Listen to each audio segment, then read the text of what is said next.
कि नबिया थी, प्रभु की दासी थी, पास्टर थी। Hallelujah, hallelujah. ये पुराने नियम की बात है जो आज हम पढ़ रहे, परमेश्वर हमको सिखा रहा है। लप्पीदोत की स्त्री शायद मेरे जैसे नहीं होंगी। हालेलुया। दबोरा उसका पति सेवा नहीं करता था, पत्नी सेवा करता था। हालेलुया। पत्नी पास्टर थी। हालेलुया। लेकिन उसके पति के नाम लिखा है कि लप्पीदोत की स्त्री दबोरा जो नबिया थी, इसराइल को न्याय करती थी। वह एफ्रेम के पहाड़ी देश में रामा और बेतेल के बीच में दबोरा के खजूर के तले बैठा करती थी और इसराइली उसके पास न्याय के लिए आया जाया करते थे। हालेलुया। और आगे पढ़ेंगे। उसने अबीनोआम के पुत्र बराक को केदेश नप्ताली में से बुलाकर कहा। जैसे हमारे छत्तीसगढ़ में क्या चलता है, स्त्री लोग सेवा नहीं कर सकती। हालेलुया। छत्तीसगढ़ में बोलते हैं स्त्री लोग सेवा नहीं कर सकती, वो नहीं कर सकती, वो प्रभु भोज नहीं दे सकती, वो बत्तीसमा नहीं दे सकती। नो, ये गलत टीचिंग है। हालेलुया। क्योंकि हमने खामरा चर्च में जाके सब कुछ देखा है कि स्त्री लोग सब कुछ कर सकती है। हालेलुया। वो बत्तीसमा दे सकती है, वो प्रभु भोज दे सकती है, वो लोगों के लिए चंगा भी कर सकती है, चंगा के लिए प्रार्थना कर सकती है, पवित्र आत्मा से भर सकती है। हालेलुया। मैं बड़ी गवाह हूँ परमेश्वर का, क्योंकि मेरे द्वारा कई सैकड़ों लोगों ने पवित्र आत्मा को पाया। हालेलुया। तो स्त्री लोग आज ट्रेन चलाती है, चलाती कि नहीं चलाती, हवाई जहाज चला रही है, बड़े बड़े काम में पोस्ट में है, तो देखो यहाँ स्त्री सेवा कर रही है। हालेलुया। बाइबिल प्रमाणित करके बताती है आपको। हालेलुया। बाहर को मत मानो, लेकिन बाइबिल को जरूर मानो। हालेलुया। कोई व्यक्ति कह रहा है उसको मत मानो, लेकिन बाइबिल पढ़ लिए हो ना, बाइबिल के वचन को जरूर मानो। हालेलुया।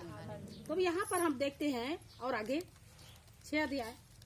उसने अबीनोआम के पुत्र बराक को केदेश नप्ताली में से बुलाकर कहा, क्या इस्राएल के परमेश्वर यहोवा ने यह आज्ञा नहीं दी कि तू जाकर तबोर पहाड़ पर चढ़ और नप्तालियों और जबलूनियों में के 10,000 पुरुषों को संग ले जा।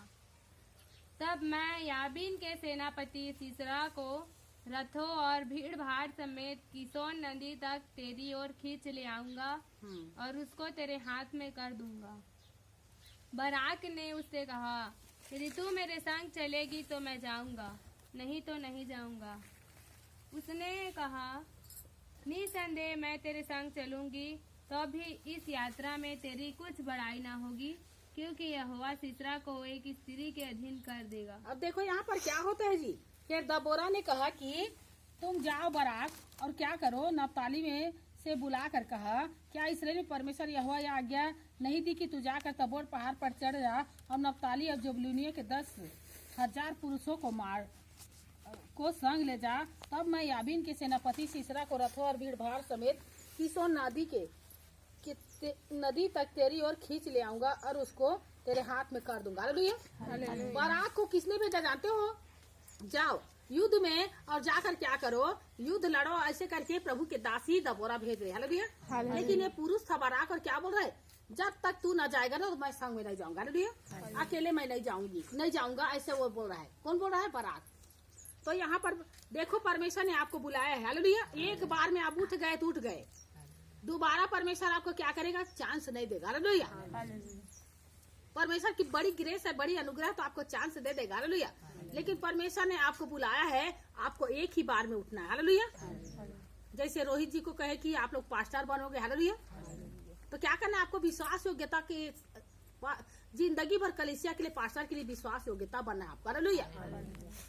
तो जैसे परमेश्वर आपको कहता है कि परमेश्वर कहता है कि मैं आने वाले दिन में मैं तुमको पास्टर बनाऊंगा, तुम इवेंजलिस्ट रहोगे, सुसमाचार प्रचार करोगे, तो हमको अभी से उसका तैयारी करने की जरूरत है। हालेलुया। क्या करने की जरूरत है? सब तैयारी करने की जरूरत है। पर यहाँ पर इसको भेजता है बराक को, तो बराक क्या बोलता है जानते हो? जब तक प्रभु की दासी दबोरा तू न जाएगी तो मैं नहीं जाऊंगा। हालेलुया। तू जाएगी तो मैं जाऊंगा। फिर दबोरा कहती है कि तू जाएगा तो जरूर, लेकिन तुम्हारा नाम नहीं होगा इस युद्ध में। हालेलुया। क्यों जानते हो? क्योंकि और सीसरा को तो परमेश्वर ने क्या किया, ये स्त्री के हाथ में कर दिया। हालेलुया। किसके हाथ में? सब बोले स्त्री। किसके हाथ में? तो आप लोग ऐसा मत समझना कि हम लोग स्त्री लोग कुछ नहीं कर सकते। हालेलुया। शायद इसीलिए परमेश्वर आज हमको सिखा रहे हैं इन बातों को। हालेलुया। हम चाहे तो कुछ भी कर सकते हैं स्त्री लोग, हम चाहे तो परमेश्वर की प्रार्थना कर करके सारी दुनिया को बदल सकते हैं। हालेलुया। ये विश्वास होना चाहिए आपके अंदर में कि आपके पति बदल जाएगा आपके प्रार्थना के द्वारा, आपके बेटी बेटा बदल जाएगा, आपके घर के लोग बदल जाएंगे। हालेलुया। सिर्फ एक स्त्री नहीं, पुरुष भी ऐसा कर सकता है। हालेलुया। तो यहाँ पर हम देखते हैं, लेकिन प्रार्थना का बोझ नहीं है ना हमारे जीवन में। लोग क्या करते, प्रार्थना का बोझ नहीं उसके जीवन में, कि अपने माता पिता के लिए बोझ के साथ प्रार्थना करे, अपने पति के लिए बोझ के साथ प्रार्थना करे, उसके लिए फास्टिंग करे। हालेलुया। बिना अपने आप से कुछ नहीं होगा, मैं सच बता रही हूँ। आपको मेहनत करना पड़ेगा, परिश्रम करना पड़ेगा अपने परिवार को बचाने के लिए। हालेलुया। हालेलुया। किसको बचाने के लिए? हाँ, आपके परिवार को बचाने के लिए आपको परिश्रम करना पड़ेगा, मेहनत करना पड़ेगा। साथ पढ़ेंगे बेटा।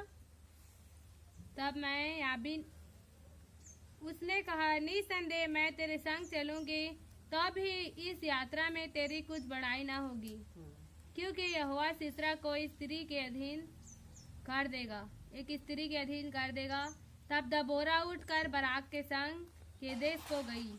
तब बराक ने जबलून और नप्ताली के लोगों को केदेश में बुलवा लिया और उसके पीछे 10,000 पुरुष चढ़ गए। तो देखो जी यहाँ पर क्या होता है जानते हो, जब दबोरा उठ के गई ना युद्ध करने के लिए, तो ये बराक भी जा रहा है उसके पीछे पीछे। हालेलुया।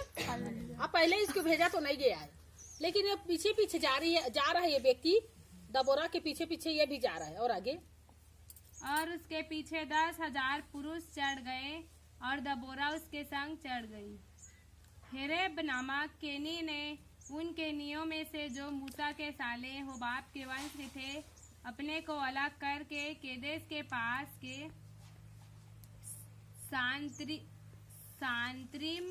सांत्रिम के बांज वृक्ष तक जाकर अपना डेरा वहीं